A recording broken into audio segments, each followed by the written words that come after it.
نحمدہ و نصلی علی رسول الکریم، اما بعد۔ حضور اقدس صلی اللہ علیہ وسلم کا ارشاد ہے کہ باپ کے ساتھ حسن سلوک کا اعلیٰ درجہ یہ ہے کہ اس کے چلنے جانے کے بعد اس کے ساتھ تعلقات رکھنے والوں کے ساتھ حسن سلوک کرے۔ چلے جانے سے مراد عارضی چلے جانا ہو سکتا ہے، اور مستقل چلے جانا یعنی مر جانا بھی ہو سکتا ہے، اور یہ درجہ بڑا ہوا ہے۔ اس لیے زندگی میں تو اس کے دوستوں کے ساتھ حسن سلوک میں اپنی ذاتی اعراض کا شائبہ ہو سکتا ہے کہ ان کے ساتھ تعلق کی قوت اور اچھا سلوک ان اعراض کے پورا ہونے معین ہے جو والد سے وابستہ ہے، لیکن باپ کے مرنے کے بعد اس کے ساتھ سلوک اور احسان کرنا اپنی ذاتی اعراض سے بالاتر ہوتا ہے۔ اس میں باپ کا ہی کا احترام خالص رہ جاتا ہے۔ ایک حدیث میں ہے، ابن دینار کہتے ہیں کہ حضرت ابن عمر رضی اللہ تعالیٰ عنہما مکہ کے راستے میں تشریف لے جا رہے تھے، راستے میں ایک بدو جاتا ہوا نظر پڑا۔ بدو کیا ہوتی ہے؟ بانڈچی، ٹھیک ہے۔ حضرت ابن عمر رضی اللہ تعالیٰ نے اس کو اپنے سواری دی اور اپنے سر مبارک سے عمامہ پگڑی اتار کر اس کے نظر کر دیا۔ ابن دینار رحمہ اللہ نے عرض کیا کہ حضرت یہ شخص تو اس کم درج احسان پر بھی بہت خوش ہو جاتا، آپ نے عمامہ بھی دی اور سواری بھی۔ حضرت ابن عمر رضی اللہ تعالیٰ نے فرمایا کہ اس کا باپ میرے باپ کے دوستوں میں تھا، اس کا باپ میرے باپ کے دوستوں میں تھا، اور میں نے حضور صلی اللہ علیہ وسلم سے یہ سنا کہ بہترین صلہ آدمی کا اپنے باپ کے دوستوں پر احسان کرنا ہے۔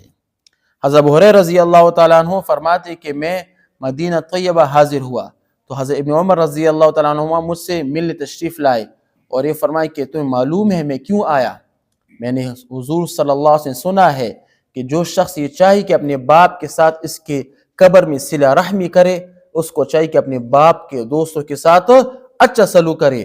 میرے باپ عمر رضی اللہ تعالیٰ عنہ میں اور تمہارے والد میں دوستی تھی، اس لیے آیا ہوں کہ دوستوں کی اولاد بھی دوست ہی ہوتے ہیں۔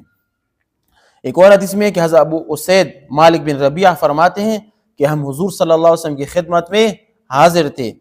قبیلہ بنو سلمہ کے ایک صاحب حضور صلی اللہ علیہ وسلم کی خدمت میں حاضر ہوئے اور عرض کی کہ یا رسول اللہ صلی اللہ علیہ وسلم، میرے والدین کے انتقال کے بعد اس کے ساتھ حسن سلوک کا کوئی درجہ باقی ہے؟ حضور صلی اللہ علیہ وسلم نے فرمایا، ہاں ان کے لیے دعائیں کرنا، ان کی مغفرت کی دعا مانگنا، ان کے عہد کو جو کسی سے رکھا ہوا ہے پورا کرنا، ان کے رشتہ داروں کے ساتھ حسن سلوک کرنا، ان کے دوستوں کا اکرام کرنا۔ ایک اور حدیث میں اس کسی کے بعد اس شخص نے عرض کیا یا رسول اللہ صلی اللہ علیہ وسلم، یہ کیسے بہترین اور بڑھیا بات ہے؟ حضور صلی اللہ علیہ وسلم نے فرمایا تو پھر اس پر عمل کرو۔ مفہوم یہ ہے کہ آپ کی والد کے ساتھ جس کی بھی تعلقات ہو تو آپ کے والد کی وفات کے بعد آپ نے بھی اسی تعلقات کو قائم رکھنا ہے، ٹھیک ہے۔ اور حدیث میں آیا بھی ہے نا، رضا الرب فی رضا الوالد، کہ رب کی رضا باپ کی رضا میں سے ہے، ٹھیک ہے نا۔ تو جب آپ اپنے والد کے لیے مثال کے طور قبر میں احسان پہنچانا چاہتے ہیں تو اس کے ساتھ حسن سلوک کرو، اور والد کے ساتھ مثال کے طور پر احسانات کے اور بھی طریقے ہو سکتے ہیں۔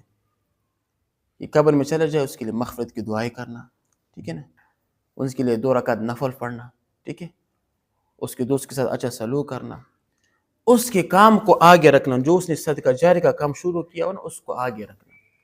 اس مثال کسی کے لیے مدد کرنا ہوگا، اس کے اولاد کو بھی چاہیے کہ اس کے والد جس کے ساتھ مدد کی ہو نا اپنی زندگی میں، اس کے بچوں کو بھی چاہیے کہ وہ بھی اس کے ساتھ اسی طرح مدد کرے، یا وہ کسی مدرسے میں امداد دیتا ہو تو اس کے بچوں کو بھی چاہیے کہ وہ اس مدرسے میں ان کو امداد پہنچاتا رہے۔ وآخر دعوانا ان الحمد للہ رب العالمین۔